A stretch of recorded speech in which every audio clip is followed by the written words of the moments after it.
Le sida concerne uniquement les homosexuels. Le sida, on en guérit. Mettre 2 préservatifs protège mieux du sida. Les séropositifs sont contagieux, il faut donc les éviter. Beaucoup d'idées reçues autour du sida. Je reçois aujourd'hui dans le mag Sur Sensation Jérôme André, directeur de HF Prévention. Bonjour Jérôme. Bonjour. Alors, c'est l'un de vos combats au quotidien, de démonter ces idées reçues, les clichés, les préjugés qui circulent autour du sida. Pourquoi faire ça ? Alors on aurait pu aussi imaginer le moustique qui contamine les gens, ou encore le chikungunya, c'était à la mode avec le virus Zika, etc. Clairement, on s'aperçoit que les gens ont une désinformation. Il y a effectivement les fake news. On le voit souvent d'ailleurs, donc des informations qui circulent. On comprend pas bien d'ailleurs pourquoi les gens aiment bien ces fantasmes. Mais effectivement, on ne transmet pas le virus du sida donc par le fait d'embrasser quelqu'un ou de toucher une personne séropositive. Le moustique, vous avez bien compris, ça n'existe pas.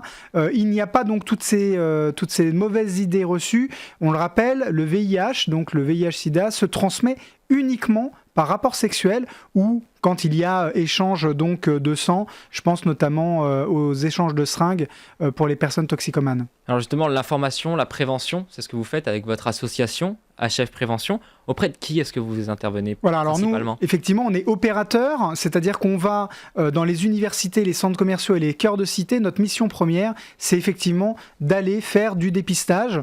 Aujourd'hui, 13 000 personnes sont dépistées chaque année par HF Prévention. L'année prochaine, on sera à 16 000, c'est colossal. Et effectivement, on se rend compte qu'il y a un vrai besoin d'aller dans les universités, mais pas seulement. On dit toujours que c'est les jeunes qui sont les moins informés. Alors, c'est pas faux, puisque les moins de 25 ans sont parmi donc les plus touchés, mais effectivement on a aussi les plus de 45 ans qui du coup vont pouvoir aller voir ailleurs entre guillemets, et ne pensent pas forcément aux préservatifs parce que dans leur tête ils imaginent que c'est toujours les jeunes qui sont les plus contaminés, et puis qu'il va y avoir de l'autre côté beaucoup plus donc les homosexuels ou même donc les Africains qui par exemple auraient ramené le sida d'Afrique, ce qui est complètement faux, puisque on sait aujourd'hui, enfin nous ça fait quelques années qu'on le dit, mais on le sait, ça a été démontré que les personnes qui arrivent en France se font potentiellement plus facilement contaminer, et c'est pas forcément eux qui viennent en France pour avoir des soins. Alors vous parliez de dépistage justement, quand est-ce qu'il faut faire un test de dépistage ? Alors j'aurais envie de dire le plus régulièrement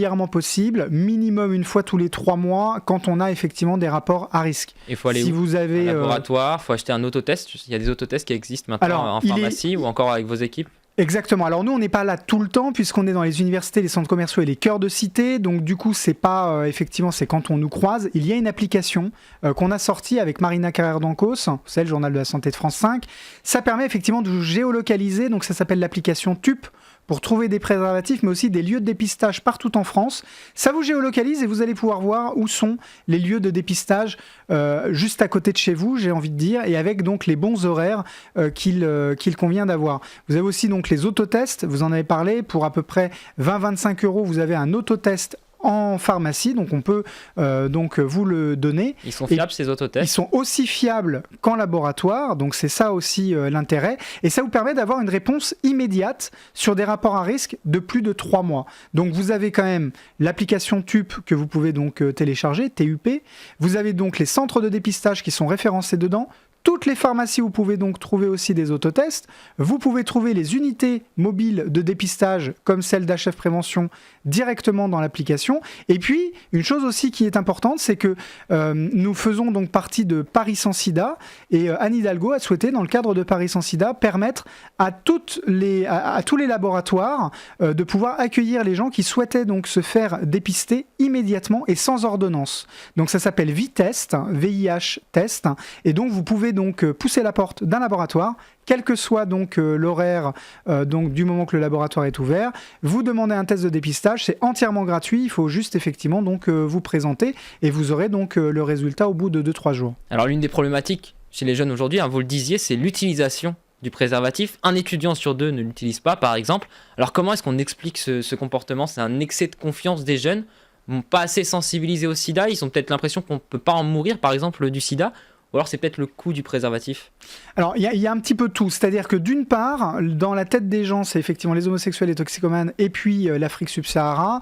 Donc, ils vont pas forcément toujours se sentir concernés. Souvent, d'ailleurs, quand on est en faculté, université ou autre, on se rend compte que la première chose auquel ils pensent, quand on parle rapport sexuel, ça va être le risque, entre guillemets, de bébé.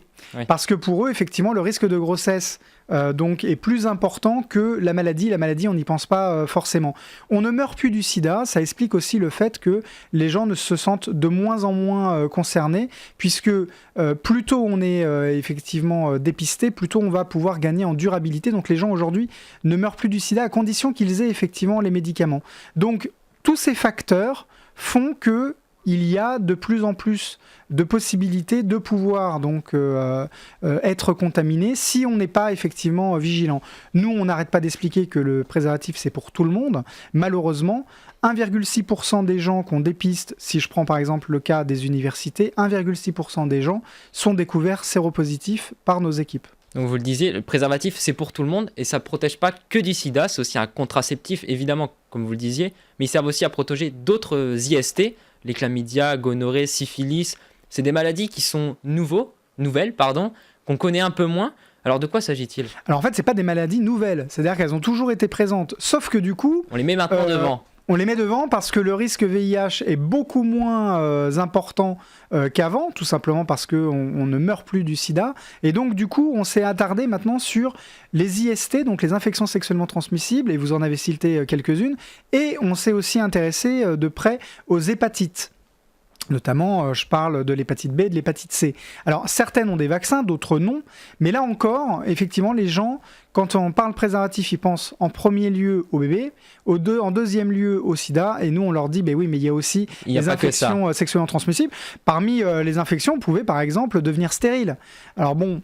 Effectivement, ça peut poser problème en fonction de votre sexualité et de vos envies futures, mais effectivement, si vous chopez une IST, on peut, par exemple, devenir stérile. Ça peut engager aussi d'autres maladies. Et toutes ces maladies sont aussi des portes ouvertes plus faciles pour le VIH. Et justement, on pointe souvent parfois du doigt en ce moment les applications de rencontres très faciles en ce moment.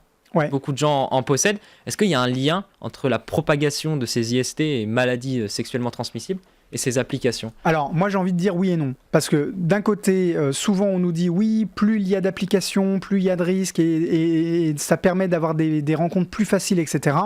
Les gens n'ont pas besoin d'avoir des applis pour se rencontrer. Avant, ils sortaient dans les bars, dans les boîtes, ils continuent à le faire. C'est pas plus il y a d'applis, plus il y a de maladies. Non, je pense que l'État, malheureusement, s'est désengagé de la lutte contre le sida et des IST. De quelle façon ? C'est-à-dire que c'était relégué un peu au second plan, mais c'est un peu logique. Quand on voit les problèmes budgétaires français, il y a peut-être moins d'actions qui sont moins présentes. Les années sida ont été des années où les gens mouraient.